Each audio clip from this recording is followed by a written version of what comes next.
I want to thank, first of all, as always, our production manager, the guy who makes everything happen for us, Mr. Dennis Zen. Dennis, where can people find you online?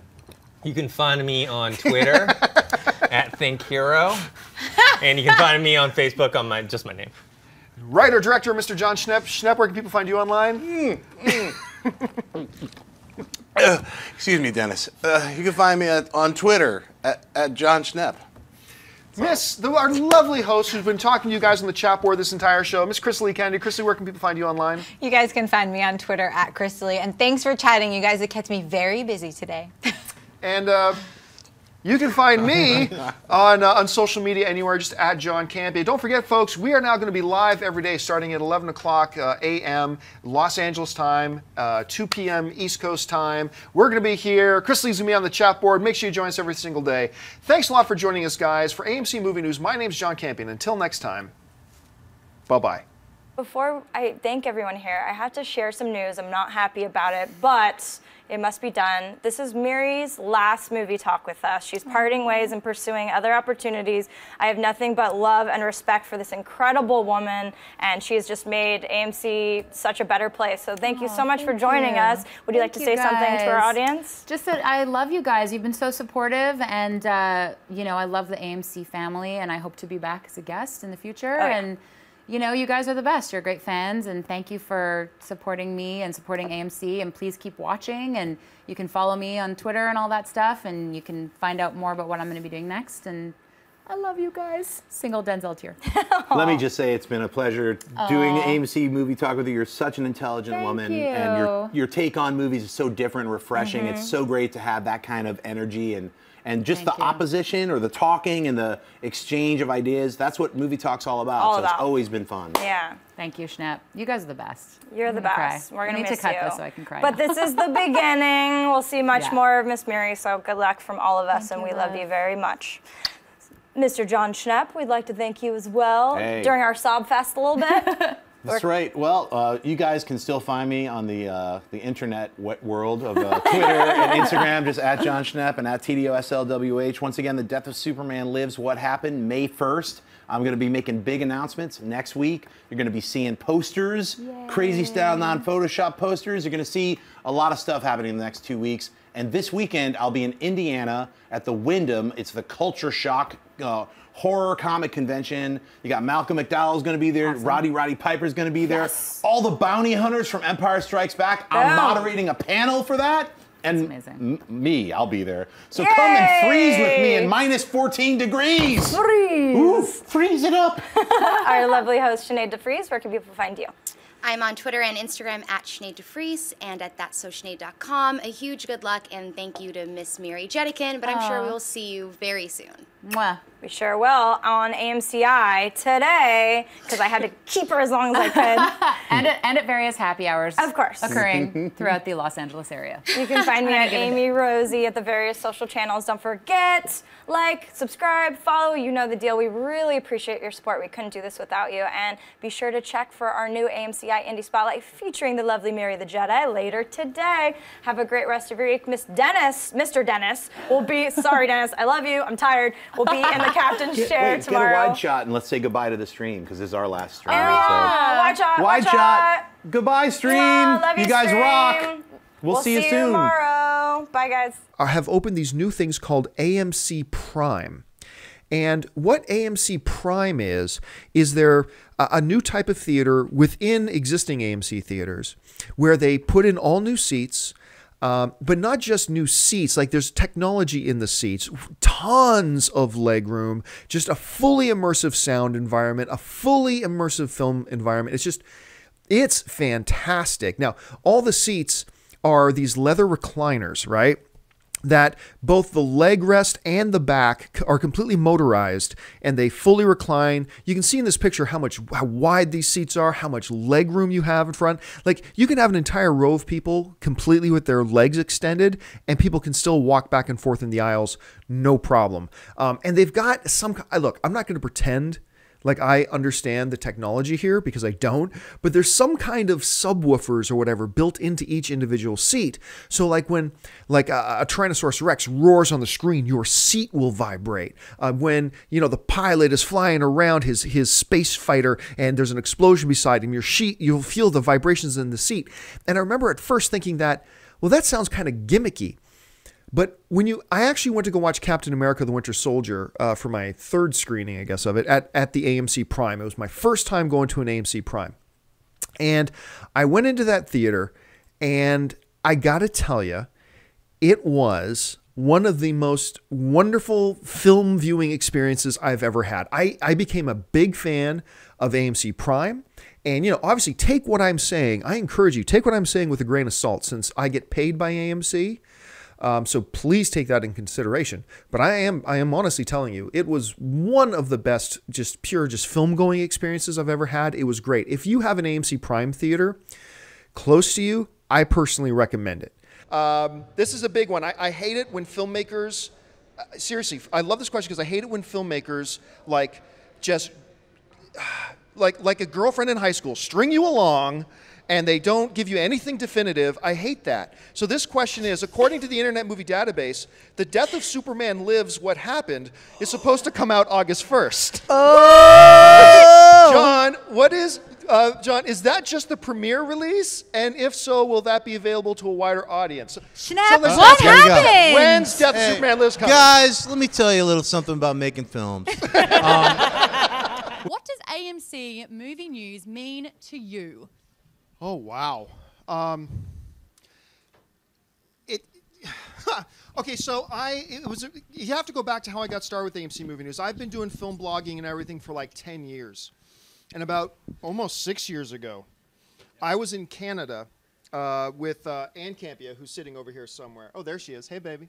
And we were in Canada, and I got this phone call from this dude. From this weird guy. From this weird dude over here, saying, "Hey, my name's Justin.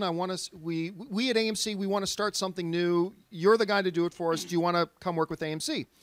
And I was like, "Sure." Now that started something that we have worked at for years. In the first number of years, it was just editorial. No editorial. I mean, it was just news. It was like AMC was still so nervous about letting anybody actually say what an opinion was, which is understandable. It's a really old corporation. They're trying something new. So we didn't even comment on stuff.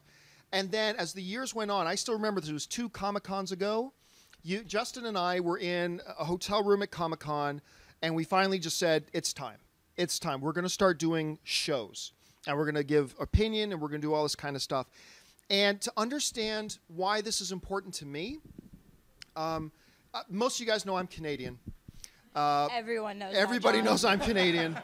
And my plan was to come to the States for about a year and then just hang out here for a bit and then go home. And kind of disrupted those plans a little bit. You know, meeting the love of my life kind of made me want to stay here. But also, I gave up to stay and do AMC. I miss my sister's wedding. I miss the birth of my niece. I basically gave up my family, who miss me terribly. All the life I knew, the friends I had, because I really believed in the notion not just of movie talk, but of what the movies mean to us, literally as a species. You know, as long as you go back into our history, we are a species of storytellers. Whether it's carvings on the wall or stories by the campfire, we love stories, and that's how we communicate our heritage, our culture, our ideals, our dreams, our goals, everything about them, and it's captured in movies. And as a human race, it is the one thing that we all share in common. Saddam Hussein loved Hollywood movies. Yeah, he loved The Godfather. And there's something interesting about that when you can sit down at a table in a group of people. If you want to be like Saddam Hussein, yeah. As a group of people, you can sit down with anybody that you have nothing in common with in the world, but you can talk about movies. And there's something about that I find incredibly powerful. And Schnapp's already drunk. Come on. And that's why, to me, getting to participate in engaging with film fans together with me, and I have the honor of doing it with you guys, with the most incredible team in the online world, that's I was going to swear. That's f***ing awesome. All right? Yeah. All right, let's move on to question number 2. And question number 2 today comes to us from Joe Mahoney, who writes, "Hello, AMC. I love the show. My question is, in the end of the Fantastic Four reboot, could we see James McAvoy in his wheelchair as Professor X talking to Reed Richards, a.k.a. Mr. Fantastic, Miles Teller, and McAvoy telling him about his school for mutants and saying we should meet soon to talk about a team-up? Then the film ends, leaving the fans wanting more. Thoughts? Well, do I believe that specific scenario is going to happen? No, I don't. I don't think James McAvoy will roll up in the wheelchair and say, "Hey, let's talk about a team up." I don't think that'll happen. But I do believe, and I believe they've said as much, Fox is now working towards building their own cinematic universe. So they have the X-Men and they have Fantastic Four. And what they are planning to do with this Fantastic Four reboot is to say it happens in the same universe as where the X-Men live. Now, I don't believe we're going to see any X-Men in the new Fantastic Four film, but I do know that that's what this is all setting up towards. It's all setting up towards a big cinematic shared universe that we will at some point see big crossover and all those types of things. But I think that this movie is just going to be set up. Now, could an after-credit scene happen where Wolverine shows up or Iceman shows up or something along those lines? Yes, but I just don't think it'll be that specific thing where, pardon me, you'll see James McAvoy going, "Hey, let's team up." I don't think that's going to happen. But I do believe we'll see something, probably in an after-credit scene. And then if Fantastic Four is good, and that's a big if, but when you got a director like Josh Trank on it, I have a lot of hope. I mean, everybody knows I'm not happy that they're going with the young Fantastic Four babies. I'm not happy about that. But that doesn't mean the movie can't still be awesome. I just think it has a better chance of being awesome if they go with the more classic Fantastic Four. But they're going young. Okay, that's fine. It's still got a chance to be awesome. Let's hope it turns out awesome, and let's see.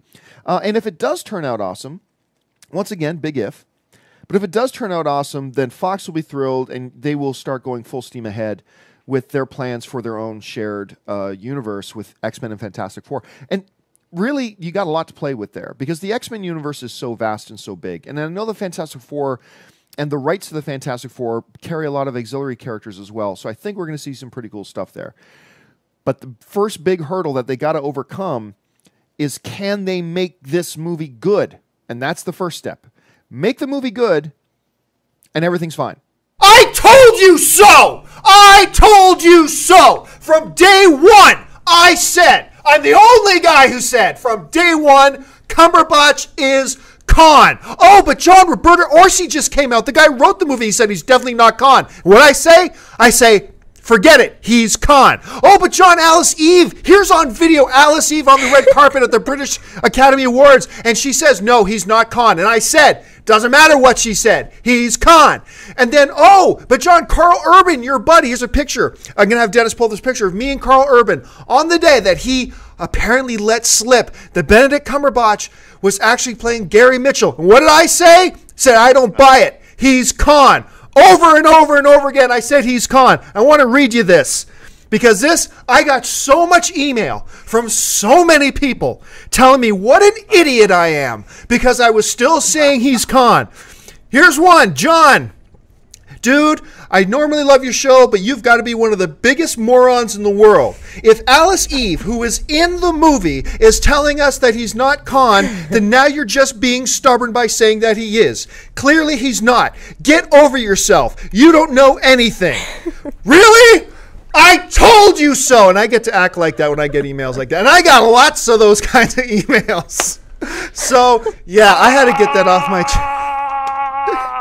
That was also one of the best parts of the movie. Khan! Right? Oh, my. Not spoiler. Oh, my gosh. It was just, yeah, so he was Khan. I have no idea why they waited so long to tell people that he was. It's not like it was important. It's not like it was a big secret or an important secret in the movie. They reveal it pretty quickly. I mean, but that aside, so getting over that, he was great as the villain. If you're back now and you didn't hear the spoiler, Benedict was great as the villain. Right. The Wrath of John Harrison or whatever his name was. Right? The Wrath of John Harrison.